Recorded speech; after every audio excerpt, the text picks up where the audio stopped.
अस्सलाम वालेकुम।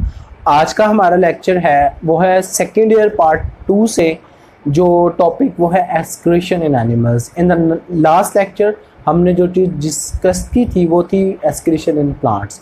सो इस टॉपिक में सबसे पहले हमें देखना है कि एक्सक्रीटरी प्रोडक्ट्स के अंदर कौन से कंपोनेंट कंसीडर किए जाते हैं। एक्सक्रीटरी प्रोडक्ट्स वो कौन कौन से हैं। Number 1, water. In most of condition उस एनवायरनमेंट में जहां पानी की ज़्यादती होती है या पानी ज़्यादा अमाउंट में होता है, तब वाटर को एक्सक्रीटरी प्रोडक्ट कंसीडर किया जाता है। So water is considered as excretory product in hypotonic environment. Okay, हमने रिसेंटली ही टॉपिक पढ़ा है osmoregulation in environment. Hypotonic environment में water is considered as excretory product. Second product है साल्ट।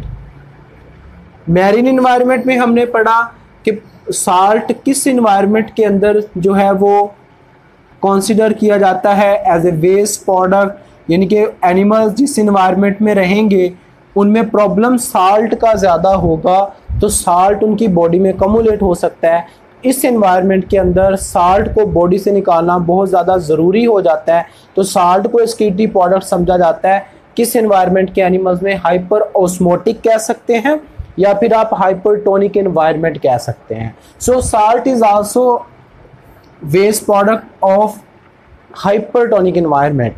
ठीक हो गया।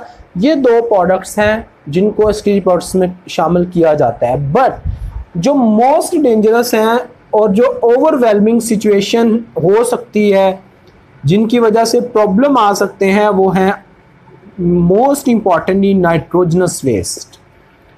नाइट्रोजनस वेस्ट क्या है? नाइट्रोजनस वेस्ट में अमोनिया, ये हम बाद में डिस्कस करेंगे, यूरिया और uric acid. Most importantly these nitrogen containing components can be very dangerous if they accumulate in the body of animals. That's why इनको बॉडी से secrete करना भी बहुत ज़्यादा ज़रूरी समझा जाता है। इन्हीं की secretion को, the elimination of nitrogenous waste, उसी को हम क्या नाम देते होते हैं? excretion।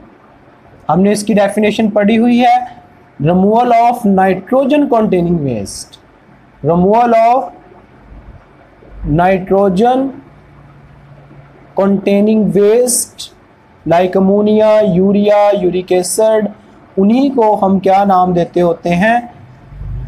excretion. Okay, this is called excretion. So it means we will focus on nitrogenous waste. Salt, water, these are other products, but we will focus on nitrogenous waste. अगर ये नाइट्रोजनस वेस्ट हमारी बॉडी में accumulation कर लेते हैं, जमा हो जाते हैं, due to accumulation of these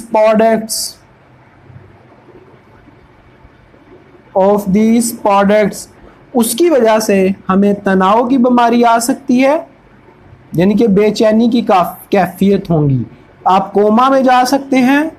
number eventually you can face death. जैसे किडनी के जो पेशेंट हैं या जो लिवर के पेशेंट हैं जिनमें यूरिया, यूरिक एसिड नहीं बनेगा, उन एनिमल्स के अंदर ये इश्यूज आते हैं, उन ह्यूमन के अंदर ये इश्यूज आते हैं कि वो बेचैनी में चले जाते हैं, कोमे में चले जाते हैं, या फिर वो डेथ उनकी हो जाती है। So that's why the removal of nitrogenous waste is very important to be excrete out. उसके बाद वो प्रोडक्ट कौन कौन से हैं जो कि बॉडी जनरेट करती है और एनिमल्स में वो कितनी अमाउंट में स्टोर हो सकते हैं, और कौन कौन से प्रोडक्ट कितनी अमाउंट में अकोमुलेट कर रहे हैं और रिलीज होते हैं। उनमें सबसे पहले हम देखेंगे लार्जर अमाउंट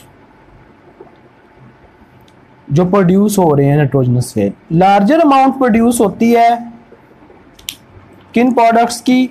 उनके नाम आपको पता होने चाहिए, MCQs भी है, that is ammonia. Number 2 is urea and number 3 is uric acid. These are largely produce nitrogenous waste. जिनको सबसे ज़्यादा डिस्कस किया जाता है। स्मॉलर क्वांटिटीज़ में अगर इनके अलावा हम देखें इन स्मॉल क्वांटिटी, तो स्मॉल क्वांटिटी के अंदर, स्मॉल क्वांटिटी को देखें तो स्मॉल क्वांटिटी के अंदर आते हैं मसल्स की प्रोटीन्स हैं, क्रिएटिनिन नंबर 1, क्रिएटिन नंबर 2 पे, और नंबर 3 पे ट्राई मिथाइल अमाइन ऑक्साइड, जो हमने फिशेस में पढ़ा था मैरीन एनवायरनमेंट के अंदर। These creatine and trimethylamine oxide, these are produced in different animals of different environment in smaller amount as compared to these ammonia, urea and uric acid, and in a very small amount, very small quantity or very small amount, वो produce किन substances की होती है, वो आते हैं amino acids यानी कि जो डाइजेस्ट नहीं हो सके, नंबर 2 प्यूरिन्स, नाइट्रोजनस बेस है ये, और पायरीमाइडिन्स, ये दोनों एडेनिन और गवानीन को हम क्या बोलते होते हैं, प्यूरिन्स। साइटोसिन और थाइमीन को और यूरासेल को हम क्या बोलते हैं, पायरीमिडिन्स। हम DNA in the form of plant cell, in the form of animal tissues like chicken, वो इन दी फॉर्म ऑफ हम खा रहे होते हैं डीएनए उसी फॉर्म में। Cells, everything is made up of cell, जो चीज भी खा रहे हैं actually you are eating cell that contain DNA.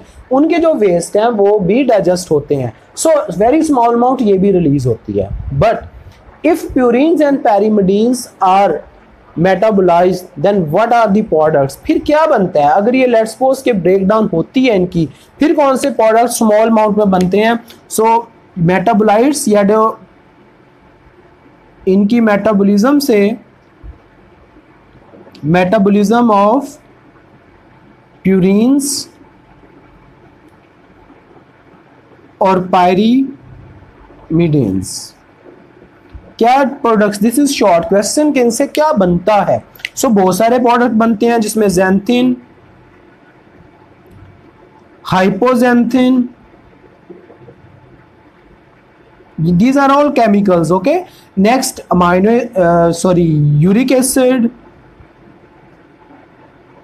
Urea, इसके अलावा अमोनिया।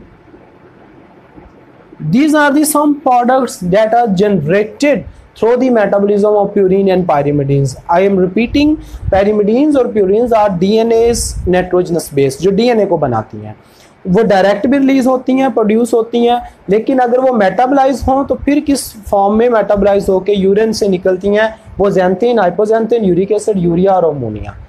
इनके प्रोडक्ट्स स्मॉल अमाउंट में प्रोड्यूस होते हैं और उसके फॉर्म में ये बॉडी से बाहर रिलीज होती हैं। So this is the introductory lecture about excretion in animals और उसके जो प्रोडक्ट्स हैं। इन नेक्स्ट लेक्चर हम ये देखते हैं कि किस नेचर के जो एनिमल्स हैं, किस हैबिटेट के जो एनिमल्स हैं, वो कौन सा एक्सक्रीटरी प्रोडक्ट रिलीज करते हैं और क्यों करते हैं। So next topic is nature of excretory product in relation to its habitat, जो कि एक लॉन्ग क्वेश्चन है। So see you in next lecture.